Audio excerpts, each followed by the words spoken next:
welcome to the Small Steps, Big Wins podcast. I'm dedicated to helping you take control of your life. Are you ready? Let's go do this. Yeah. You know what, Mark? Let's talk about gut feeling. Where do you want to go with that? So, because for the people that are listening to this episode, Sue and I, we sit down and batch record the episode because that's the way we do. We cheat. We cheat. It's more efficient. We're both busy individuals, so it's more efficient to sit down 2 hours together and record a bunch, right? So, in the Right. previous episode, we were talking about the dark side of coaching. And there is something that we mentioned a lot. We ended up with sort of two advice for the people. It was having clear in your mind what type of of life coach you want. That Mhm. was the first thing in order to manifest it, right? And the other thing is let the coach come to you. But the common ground of this is your gut feeling. That is crucial. And during the last episode that we recorded, that the people, you should go, we'll put the link in the show notes so you can listen to the other episode about the dark side of life coaching. The gut feeling aspect of things is very important. You know why? Why? Because what the hell is a gut feeling, Sue? Yeah. I told you I would throw you a curveball. I told you before you press record. I said that's gonna be a curveball because we always talk about this gut feeling thing. Yeah. Yeah, and my gut feeling, and then I had the gut feeling, whatever. But what the hell is this? Yeah. What What what happens if you is don't? gut feeling? Well, What you is know that? what, Mark? I'll take it one step further Yeah. with the gut feeling. So, how often do we have this feeling inside of us and we know we shouldn't do something? Let's go to the shouldn't. We know we shouldn't do something, but yet we go ahead and do it anyway. Mm. And you've got that feeling inside of you that says, don't do that. Don't do that. But we Yeah. don't listen. Yeah, and I you have that. submit to you that that's the gut feeling that we're not listening to. Yeah, and you know that voice that I knew it. Hmm. Something happened. It wasn't completely rational. It's not something that you thought about. It was not a rational process. But at the end of the process, you're like, I knew it. Ah, Hmm. fuck, I didn't take the opportunity. I did Right. this instead of that. I knew it. What is that? What is this? I knew it. What is this gut feeling thing? Where is it coming from? I think it's coming from deep inside, like who Yeah. we really are. But I feel like there are so many of us wandering around. We are disconnected from who we really are. So And what are we, Sue? what are we? Because you said the gut feeling comes from who we really are, right? You said, Yeah. Our who are authentic, you? yeah. Our authentic self, What is you know? your authentic self? Oh, Mark, I hate when you do that. No, no, But no, it's an excellent no, no, question. but wait No, a it's an second. It's excellent not to question. provoke you. So it's not to provoke you. No, I It's know it's that. not it's not to piss you off. It's not No, that. no, no. It's not to challenge you. I'm not expecting an answer. I'm Yeah, expecting you and anyone listening to this podcast to reflect on those questions because they yeah, are extremely important. they are. Because we say the word gut feeling about 20,000 times per day, right? But we never stop. What is that gut feeling? And when Mhm, you say my authentic self, what do you mean? What do mhm. you mean your authentic self? Actually, the question could be what is your authentic self? Think What about it is one it? Yeah, second. If yeah, if I ask you, Sue, right now to just do this simple exercise, and anyone at home can do it listening to this podcast. Okay, let's imagine this one second. Let's imagine that you allow yourself for a few minutes to just be happy, just be free. What does it mean? All right.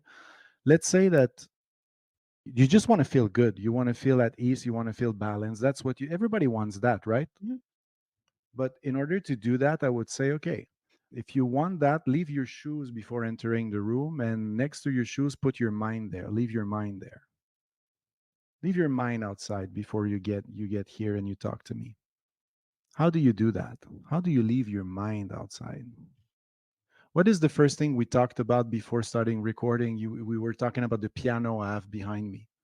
And you were saying, yes, When I play the piano, you were saying something very powerful. I was feeling one, Feeling one with a connection, a connection oneness with the with the instrument. piano, with the And I ask instrument, you, yes. and I ask you, are you connected to the instrument, or you connected with yourself using the instrument?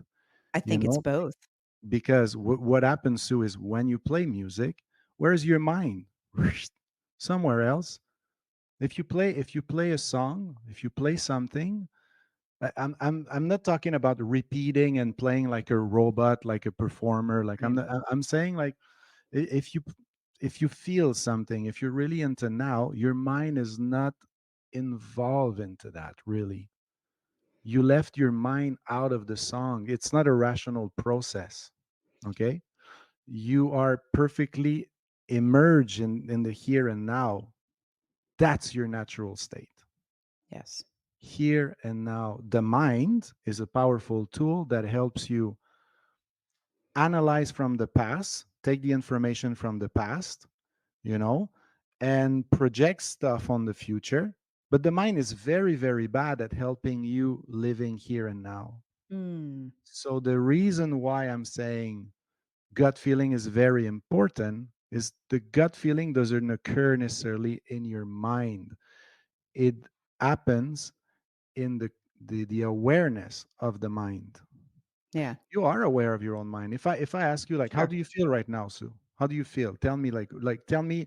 You can talk about your five senses, and anyone at home can do that. If you take a Yeah. moment, you just close your eyes, you do a little body scan, you feel things, you feel maybe you go with your five senses. It smells something, you hear sound, hear it. I have my dogs next to you, next to me. I have birds outside, I have the wind in the tree. I feel that. It smells something. It's warm.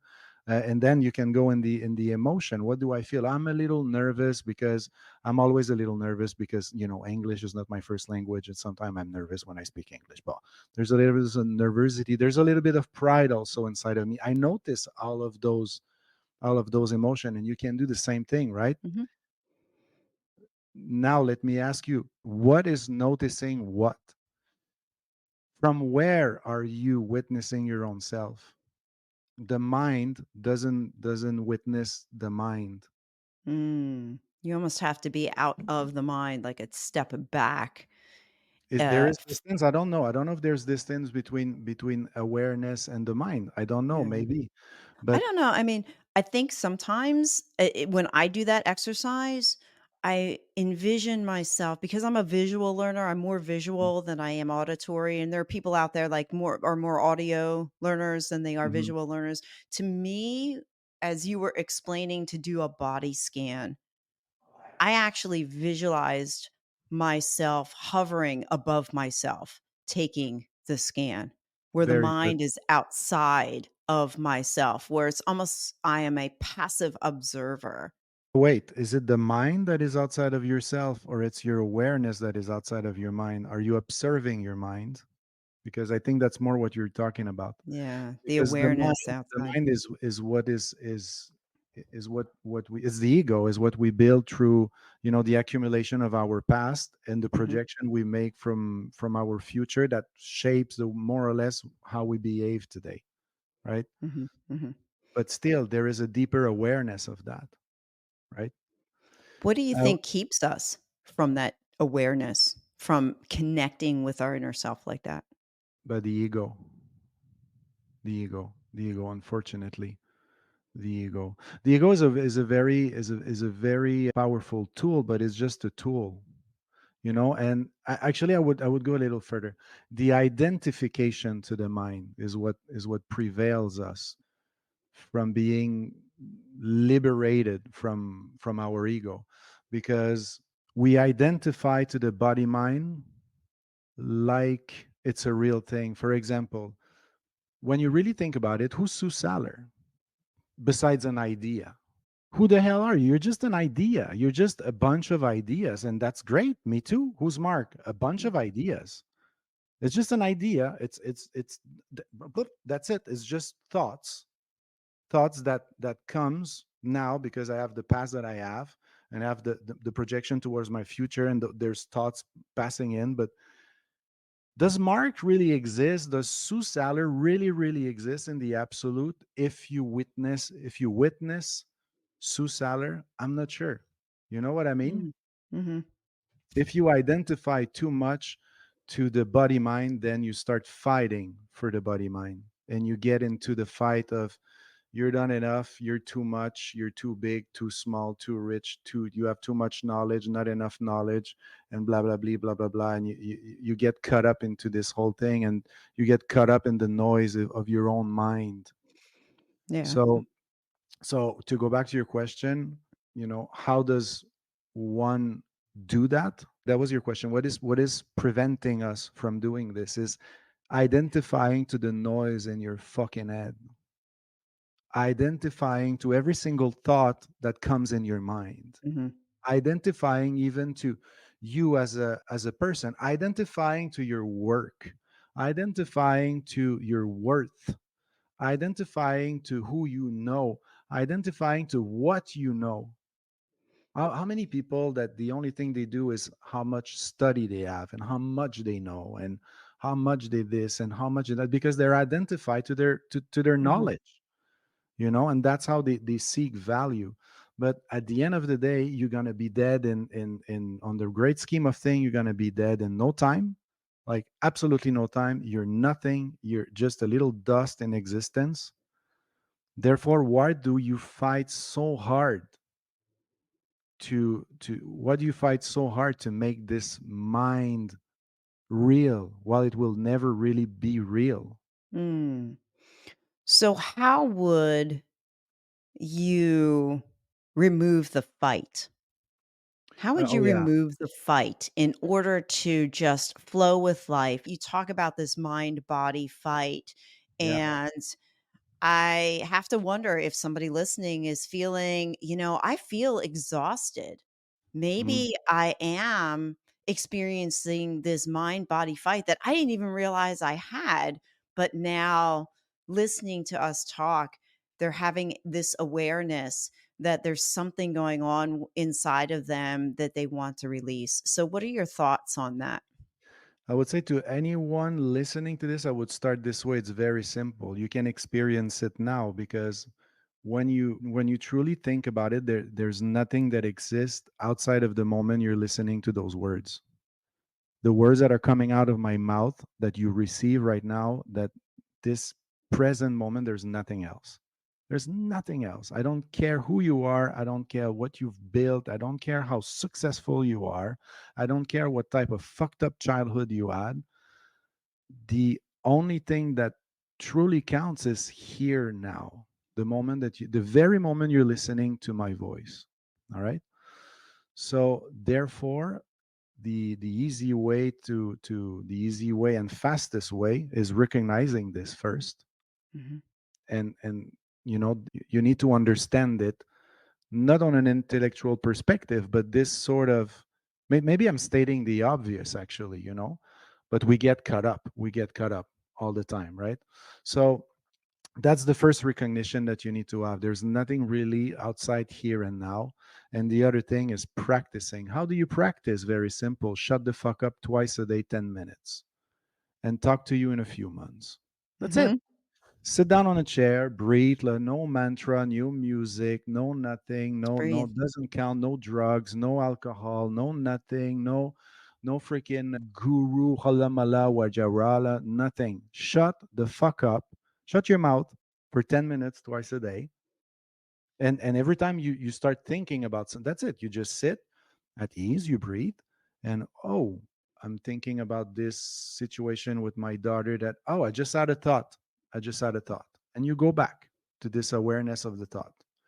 And then whoop, you start thinking about, oh, I'm gonna cook some chicken for dinner and I'll need to go to the supermarket. And then whoop, you notice, I'm Yeah. thinking again about what I'm gonna do tonight. And you sit down, you're not trying to control the mind, you witness the mind.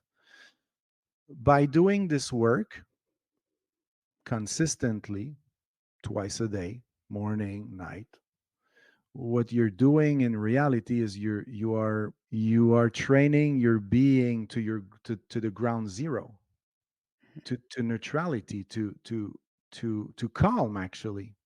you know, because we live in a world where we're bombarded with information, and we binge watch stuff, and we consume content, blah blah blah blah, like we're pigs in a Chinese buffet, rah, rah, rah, rah, rah, rah, rah.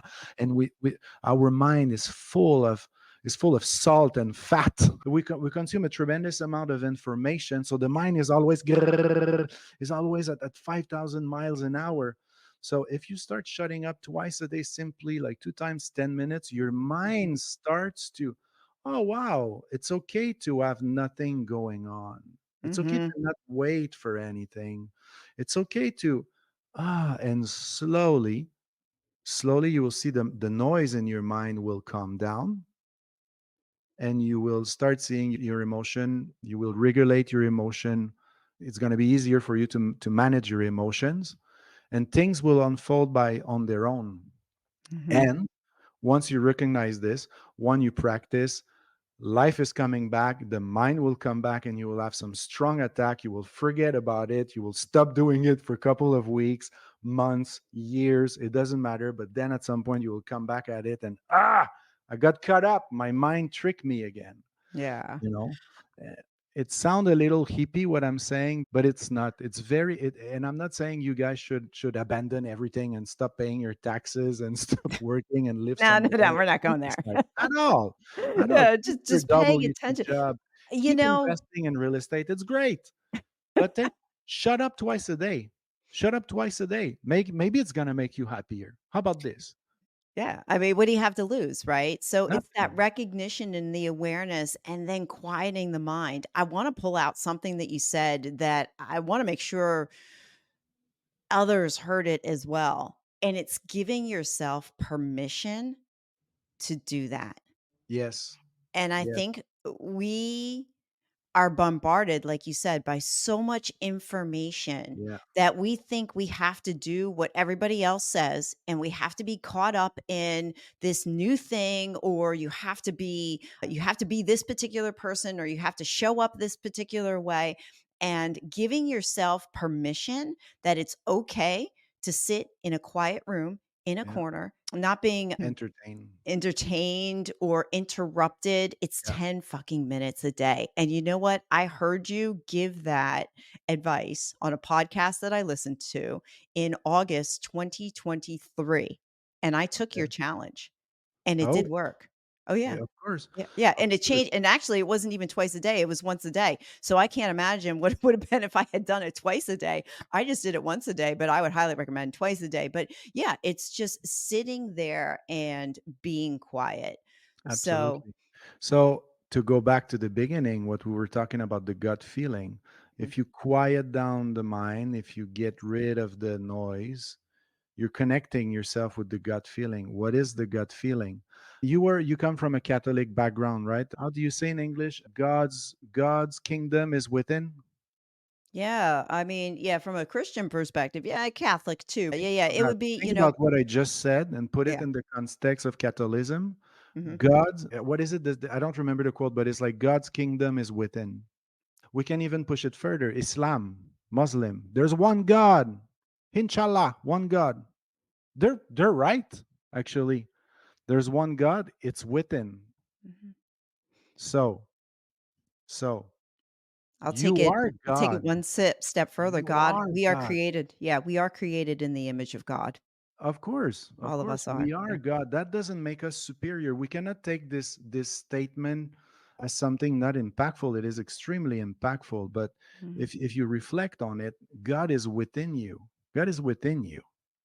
You know, even if God comes from the sky in a sort of whatever spaceship or whatever, and come and appear straight in front of you and give you his hand, you would still witness all the emotion that you have towards that event.